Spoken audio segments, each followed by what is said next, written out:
A lot of recruiting news coming around on the football side. We got to talk about a big junior day that Wisconsin. Luke Fickell had tons of interesting prospects on campus, including a couple running backs who I think are potential studs. We're going to talk about that plus more on today's Locked On Badgers. Let's go.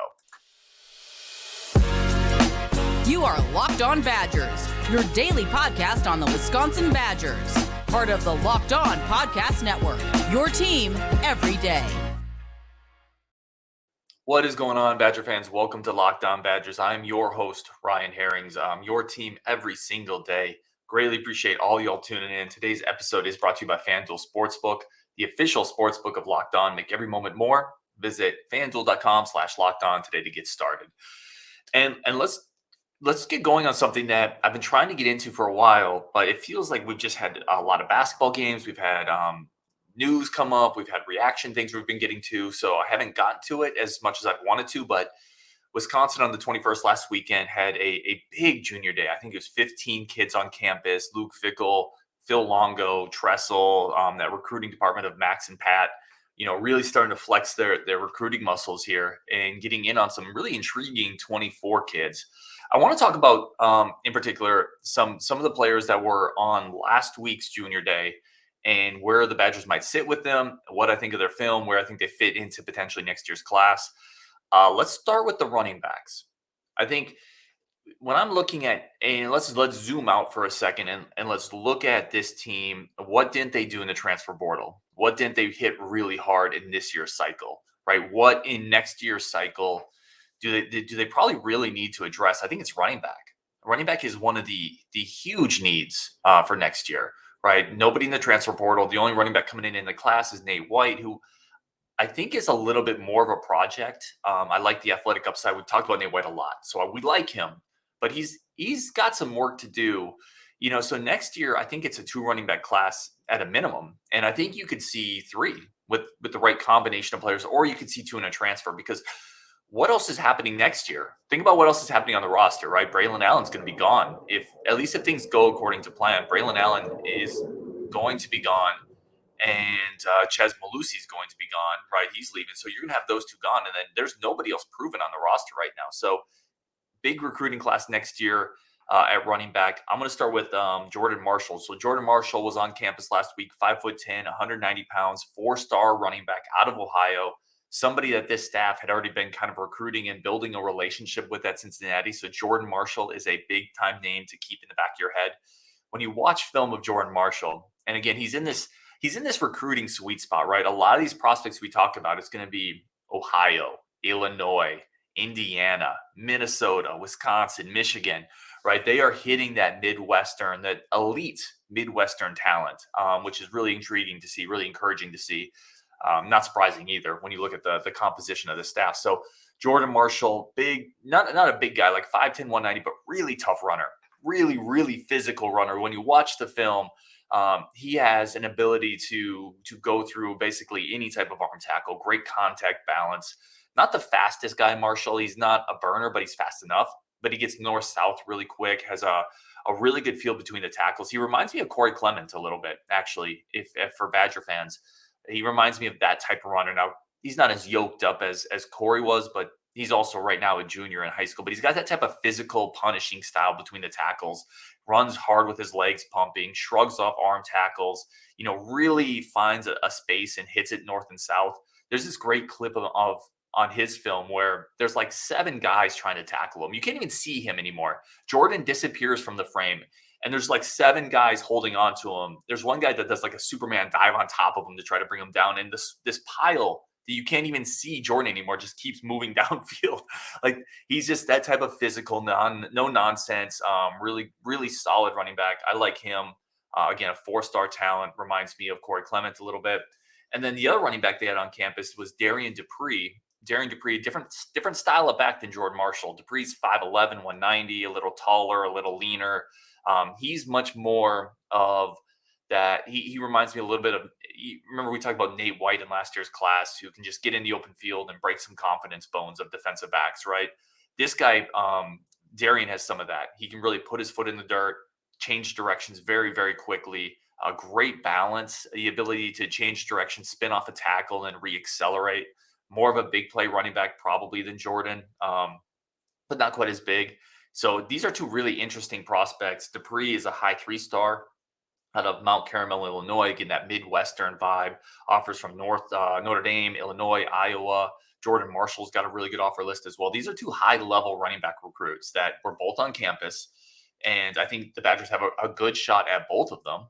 So it's definitely something to watch. Again, we talked about that running back class needs to be built up, and then you still have Corey Smith, the in-state dynamic running back out of Waukesha, who I think is really the best of that three group. I think Corey's at the top of that. He can do some of what both of these running backs can do, but all three of these running backs are really, really special talents, and you can see it on the film. So had those two on campus. Let's talk a little bit about Donovan Harbor was on campus. He's Corey Smith's teammate, the big-time in-state offensive lineman, 6'5", really, really physical, nasty streak. The Badgers had him on campus. Marion Stewart is a 4-star receiver out of Bolingbrook, Illinois. Again, right? We're talking Illinois. We're talking Michigan. We're talking Ohio. This staff is going to attack that 350-mile circle that Luke Fickell talked about, and they're going to attack it hard. So Amari Stewart, 6'1", 180 pounds, big-time offer list. Tennessee's in there, Michigan's in there. Michigan seems to be the early lean for Amari. The first thing you see when you pop on Amari's film is the special teams versatility, the explosiveness in the field of play. Very hard to tackle, can really make people miss. Somebody who 2 or 3 of his first clips in his film are special teams, kickoff return, punt return. Another player that can really put, much like Dupree, can really put a foot in the ground to make somebody miss. And then he can win jump balls too. There's several clips in his film where he's winning contested catches, 6'1", able to elevate over people, make tough catches. This is a very exciting borderline 4-star recruit. Getting that receiver talent in is going to be big for Luke Fickell in Wisconsin. So he was on campus. Ben Roebuck, 4-star offensive tackle out of Lakewood, Ohio, 6'7", 320 pounds. Again, Ohio was on campus. He's just a mauler. Big size, moves people. A little bit of Trey Wedding in him when you watch the film in high school. Just bigger and a mauler, some nastiness to him. Offers from Penn State, Michigan. So again, you're getting really high-level talent with this junior day. Every single player, the offer list reads, like Ohio State, Penn State, Michigan, Tennessee, Notre Dame, Iowa. This is a very high pedigree group of in-state talent, of Midwestern talent coming to this junior day. And I think the Badgers helped themselves with a lot of them. Another offensive tackle, Styles Prescott, coming out of Hamilton, Indiana, was on campus. This is a different style of offensive lineman here, 6'6", 280. And when you watch the film, you see the burst off the line of scrimmage for Prescott, somebody who is going to have to bulk up, add 20 or 30 pounds. But you can really dream on this guy because he's athletic, he's fast, he moves his feet really well. Great job sliding. He can really anchor against the bull rush. At least in the film we were watching, really can sit down and stand up against a bull rush. You imagine another 20 or 30 pounds on Prescott. Suddenly he's 6'6" and 310 with that athleticism. He's a kid, offers from Notre Dame, Iowa, West Virginia, moves really well. So again, another really, really strong recruit here, another offensive tackle coming in. So we're going to take a quick break here. Coming back, we're going to talk about a linebacker that was on campus that I really like, plus where I think Wisconsin on the defensive side really needs to attack next year. We talked about running backs on the offensive side. Where do they need to attack in the recruiting class next year on the defensive side? And then we're going to get into some of your comments. All that and more in today's Locked On Badgers. But first, today's show is brought to you by our good friends, our new friends over at FanDuel. The NFL playoffs are here.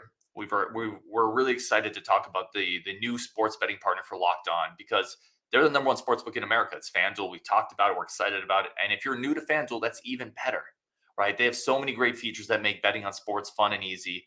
New customers, join today, get started with $150 in free bets. It's $150 free bets when you make a $5 bet.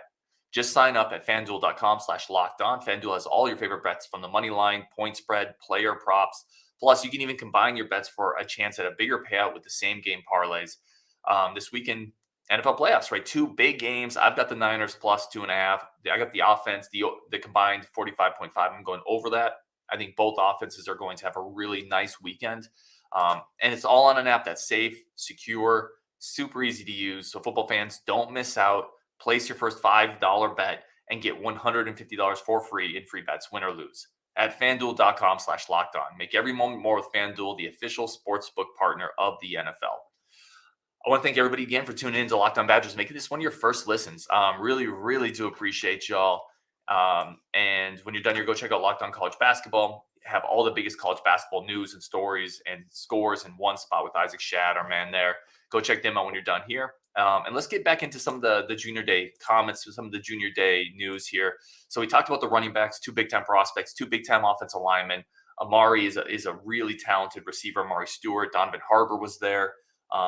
Rob Booker, the in-state tight end, was their second visit to Wisconsin. We had Rob Booker on the show. Rob Booker is so much more suited to what Phil Longo is going to do with this offense than he would have been in the previous offense. This is a dynamic athlete at tight end, really gets up down the field, can elevate in jump ball situations. So, like getting Booker on campus, locking him in, that's a player when you start to pair him in future lineups to the JTC Greaves, you really start to build out that tight end room with more athleticism, more hands. So really excited to see Rob Booker back on campus. I know from having talked to him that Wisconsin's going to be tough to beat in that recruitment. He's a Wisconsin fan. He was high on the previous staff. He likes Madison. And I think the Phil Longo offense is only going to really elevate his skill set. So look for Rob Booker in the tight end room. I think that's a likely one in the 24 class. I'm not saying sooner or immediately, but I think he ends up as a Badger, and that's going to be a really good get for Wisconsin. Kari Jackson is the linebacker I wanted to talk about. He's a really interesting one. So Kari Jackson was on campus last weekend on Junior Day. Bloomfield Hills, Michigan. Again, talking that Midwestern footprint, 6'1", 215, 220 pounds. He is a physical dude on film, right? When you're watching Jackson, he's the type of guy when he hits a running back, that running back goes backwards. Does an excellent job of sifting through trash at the line of scrimmage. He'll stack up an offensive lineman and shed him, get to the ball carrier. And again, the ball carrier, when he gets hit by Carr, he goes down. So he reminds me a little bit of, a Muma type player. I don't know if he's the twitchiest guy. Like, I don't know how coverage is going to work really well for him, but he brings a physical presence to the line of scrimmage. He's a downhill player. You need those dudes in the Big Ten. And he's definitely somebody that the staff is very high on. And once again, you're talking prospects coming to campus. Kari Jackson, right, offers Michigan State. And I think Michigan's a school with the new outside linebackers coach, Mark Mitchell, guy who coached in Michigan at the D2 level for 13 years. That's going to be a state they're going to hit pretty hard because I think they have a great connection there with Mitchell. So Kari Jackson coming in, I know he met with Mitchell. That's definitely a defensive line or an edge defender to watch for Wisconsin. A couple more really quick. We got Coy Pierich, who is a safety out of Minnesota, visited 6'1", 190 pounds out of Esco, Minnesota, offers from Iowa, Nebraska, Minnesota. I don't think Wisconsin has actually offered Pierich yet, but they had him on campus. And that's really kind of the majority of the prospects I wanted to talk about. I think the big takeaway here is multiple high-level running backs, multiple high-level offensive tackles, offensive linemen, and a big-time receiver. So those are really important gets for next year. I think on the defensive side, getting another edge defender, a disruptive pass rusher is going to be huge. I'm looking for them to get somebody either through the transfer portal, get somebody on campus that can maybe fill that dynamic outside edge presence that Wisconsin has had really forever. And then these running backs, this is where it gets interesting, right? We talked about, will they take 3? I think for sure they're going to take 2. Well, you just had 2 on campus. You have Corey Smith out there, and there's offers out to other running backs. What order do these dominoes fall? Because recruits start to look at how many spots are available at the schools that I'm comfortable with, right? And let's say Dupree, right, pops, or Marshall pops. Then maybe you only have 1 or 2 spots left at the running back spot. Corey Smith is always going to get one. Do we see another running back quickly try to come into Madison and throw their name in the hat there to secure a spot? I don't know. It's going to be interesting at running back to see how those numbers play out. Tight end is another spot. I think, you brought in Tucker Ashcraft this year, but you didn't hit the transfer portal. I think you want at least 2 tight ends, maybe 3. Again, depending on maybe what happens in spring practice, what happens in spring ball, but that's going to be a really interesting one to me. And then I want to hit on 2 in-state or 2 committed prospects from the 24 class who are also on campus. You have Alexander, who was our very first commit, Austin Alexander, the cornerback out of Illinois. By the way, he just got offered by USC. Now, everyone has kind of forgotten about Alexander. When he committed, we did a story on him with John Garcia Jr. We talked about it. he's a long rangy athlete that has a lot of upside, right? That was a really good early eval and get by Jim Leonard and that staff. And you're seeing schools start to sniff around now and say, this cat's pretty athletic. He's pretty tall. Maybe another JT Taylor type athlete, in this class coming in out of Illinois, a guy who can play multiple spots, is just really athletic. So Austin Alexander was on campus. Great to see him here to kind of solidify that commitment. And then Mabry Medower, the big time 24 quarterback, was on campus as well, the 4-star quarterback out of Texas. And that's really important, right? You get him on campus with these 15, 14 junior day visitors. That's the ambassador of your class, right? The quarterback is that ambassador, and you have a receiver there, tight ends, running backs, offensive linemen.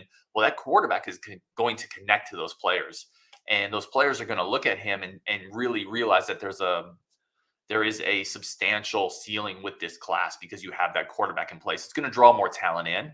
So getting him and involved in this big junior day visit, I thought was really important and really cool. And he's a pretty active recruiter on social media as well, which you want to see from one of the leaders, supposed leaders of that class coming up. So that's kind of the junior day rundown. I'm going to start taking some of your questions here, talk about it. Let me know if there's anybody else that you're excited about from the junior day. There's another junior day coming up this weekend that we'll recap as well. We'll get John Garcia Jr. on to talk about all these prospects, obviously. I think the Badgers sit in a really good spot with a lot of these guys. I think they sit in a good spot with Harbor. I think they sit in a pretty good spot with Dupree. I think they sit in a good spot with, a few other ones here too. So I think the 24 class is going to be really interesting, and I'm excited to see where Luke Fickell takes the ceiling of that one. All right, let's get some of your comments here from either YouTube, Twitter. First one here I want to bring up because we had a comment on the show from a user talking about Donovan Harbor liking the size and the strength, but being a little worried about the feet. We talked about that with John Garcia. This is from CGAF999. Completely disagree with the evaluation of Donovan Harbor. Excuse me. He has great feet for his size with an incredible nastiness. And he goes on to say that he's going to play guard for Wisconsin. Yeah, I mean, I got to be honest. I thought Donovan Harbor's feet were fine. I didn't think they were elite watching film. I'm also not an offensive line coach.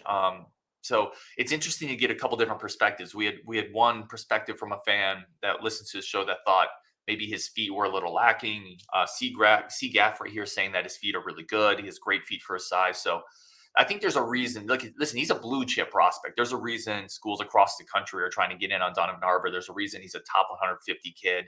So it's a big commitment if you can get him into Madison. I think he probably slots better at guard. But yeah, so no, I appreciate CGF. That's really, really good insight there. This is from Jesse Erickson. Curious on what you and the guys have heard in Caden Johnson. He had an NFL type projection coming out of high school. Yeah, Caden Johnson was a 4-star edge prospect coming out of high school. He's been kind of buried behind Daryl Peterson, TJ Bowlers, Aaron Witt when Aaron Witt's been healthy, CJ Getz. Peterson to me Caden Johnson to me is interesting in that I think he's got the size to set the edge, but I wonder if he's got the twitchiness to really become that next level pass rusher. I think he might have kind of a ceiling of a CJ Getz type. I'm not sure. We haven't really seen him. He hasn't broken through to the rotation, but Jesse, that's a great question. All right, coming up, we have a bunch more comments here from you. We're going to talk a little Alexander Smith, Greg Gard ceiling. That's a fun conversation as always. Chucky Hepburn. And then does getting more athletic on the basketball side automatically translate to wins? We got a bunch more comments coming up, but first, a really quick break for friends of our show. All right, appreciate all of y'all so much for tuning into the show, giving it your ears, giving it your time. There's nothing more valuable in life than time, and for you to give some of it to this, very, very grateful, very humbled by it. All right, let's get to some more of your comments here. Melvin comes in with a YouTube comment. We have reached Greg Gard's ceiling. There will never be better than they've been over the last few years. He is just counterfeit Bo Ryan. The games they are winning, they are barely winning. I don't know. We're seeing some variation of this comment or this thought process out there a lot now. And I think it's fair to have the conversation for sure. What frustrates me is people who don't want to have the conversation, right? When we were getting frustrated with Paul Christ, and listen, I was having the conversation, right? We were having the conversation on the show, but there were people telling us, no, you can't talk about that, right? That's a stupid conversation. There's no way. Like, he's won 70% of his games. Don't talk about it. Like, have the conversation. There are there are flaws with Greg Gard. It's okay to have that conversation. And I think one of the big questions is, have we hit his ceiling, right? And maybe his ceiling is, an occasional Big Ten regular season title and a Sweet 16. Maybe that's the ceiling, the absolute ceiling. I think it's a fair conversation to be had. I do think that, next year's class is pretty good. I wonder what last year would have become if Davis didn't get hurt down the stretch and Hepburn didn't get hurt, right? I think that team had a chance to get to the Elite Eight, and then maybe we're not even having this conversation now. Listen, ifs and buts, sports people get hurt. It is what it is, but that team had the potential to be pretty special if everyone could have stayed healthy. This team, I think we have to adjust the dial a little bit. It's just kind of a mediocre team, and that's okay. Occasionally, even great coaches have mediocre teams. So if it's a 1-year blip and then we start trending back upwards, that's going to be totally fine. The idea of counterfeit Bo Ryan is there's validity there. Great guard conversation is so weird, right? Because I feel like there's validity so much of this, but so much of it is off base. And I feel like I'm kind of dancing on both sides of this, which I try not to do. The part of Greg Gard that I think is counterfeit Bo Ryan a little bit is I think he inherited some of Bo Ryan's inability to change his defensive scheme. I think he inherited Bo Ryan's inability a little bit to adjust his offense unless the talent is so overwhelmingly good he has to, right? He adjusted to Johnny Davis because Johnny Davis is a friggin' lottery pick. But could you adjust to this team a little bit more? Could you play a little faster? Or do you need a lottery pick to adjust, right? We saw Bo Ryan adjust his offense when he had 3 NFL or NBA guys on his roster. But it's easy to do when you have 3 NBA guys on your roster, right? It's easy to then say, okay, you guys go through Kaminsky and Decker. Can you do it when you don't have that elite talent? Can you be less of a control freak? I think that's where he's kind of a Bo Ryan clone in ways that aren't always beneficial for the team. Never playing a zone defense drives me nuts. It drives me absolutely nuts. And again, that's a carryover from the Bo Ryan tenure. I think having a zone defense in your back pocket that you can break out in critical situations gives the other team something they need to think about, something they need to game plan for, and you can use it to steal a possession. You can still be a man-to-man team, but have something in your back pocket to change it up when the other team is dicing you up. Those are things that frustrate me with Greg Gard. However, the guy's a multiple Big Ten Coach of the Year. That shouldn't get washed under the rug. He's won the Big Ten title. He just had a lottery pick. He has a big-time class coming in next year. So I don't know. I'm not willing to say we've absolutely reached the ceiling, but I am willing to have the conversation, and I think it's a very valid one. That's where I'll go with that one. Greg Linscomb says, I am torn between playing Alexander Smith as little as possible early on because of injuries versus getting him reps in the new system. Best of hopes for Witt. Spring practices are going to be very competitive. So lots to unpack here. Let me start with the first one. Alexander Smith, obviously coming off that kind of groin injury last year, soft muscle injury. Those things can be reoccurring. I get the trepidation in playing him too much early on because you want to get younger guys reps and you want to preserve him, but he needs reps too. And he's going to get better with those reps in this new system. So I think you got to play him. There is a point in football where, you don't get better by sitting out, especially at the college level. I think it was Jim Harbaugh used to say that all the time. You get better by playing. You get better by practicing. You get better with reps. And Alexander Smith is our best cornerback. He's also not a finished product. So I would expect him to get a lot of reps next year and be a really good player. And if he gets hurt, he gets hurt. I mean, that's just kind of football, unfortunately. Best hopes for Aaron Witt. Agreed. We all just want to see, right? That's the thing with Witt. We've heard him practice, coaches rave about him, players rave about him. We saw a brief snippet against Wake Forest in a bowl game, and we're like, wow, this guy could be really good, but we don't really know. We just want to see. And he deserves a chance to be healthy and let it out. I'll kind of hang out there as well. So agree, best hopes for Witt. Spring practices are going to be very competitive. Greg, you nailed that one. This is going to be a wild spring, right? And we've talked about it a couple times, but it's worth mentioning again, a new coaching staff coming in. Everybody's going to be looked at with fresh eyes, right? There's not going to be any benefit of the doubt for any veteran, any player. Every positional group is going to be a battle. Every depth chart spot is going to be a battle, and you're going to see people leave after spring. And prepare yourself for that. Players that we like, players that we're excited for, players that we envision a future for. Some of those dudes are going to leave after spring because they're going to find themselves on the depth chart in spots they don't want to be. And that's okay. Players should be able to leave find an opportunity that works better for them. So you're going to see that after spring. I'm interested for it. This one is from Eric Matson. As talented as Jamel Howard is, I almost don't know if I'd like him on the Badgers. He already decommitted once. How committed is he going to be long term? Yeah, Eric, I think if a player decommits, well, first of all, I have two takes on this. The first is these. I don't want to say these kids because they're not kids; they're young men at this point. But younger people make decisions without always thinking it through. I'm not going to hold it against them, right? Like if a guy decommits and then he recommits, I'm not going to. This is just me personally. You may be on to something here, Eric, but I wouldn't go back and say I question his commitment level. Like I think you're weighing a lot of tough decisions at that age. A lot of great schools, a lot of coaching staffs trying to sell their vision of what you can become. That's got to be overwhelming, right? It's got to be, and I couldn't imagine handling it incredibly graceful as an 18-year-old, at least as my version of 18-year-old. I wasn't the most mature kid. I probably would have committed like 7 different times, right? So I don't put as much stock into that. I'm not telling other people not to, but that's just where I'm at. And the other thing to consider with Jamel Howard is he was committed to a different coaching staff, right? He was committed to the Paul Chryst coaching staff, Russ Kalaji, Jim Leonard.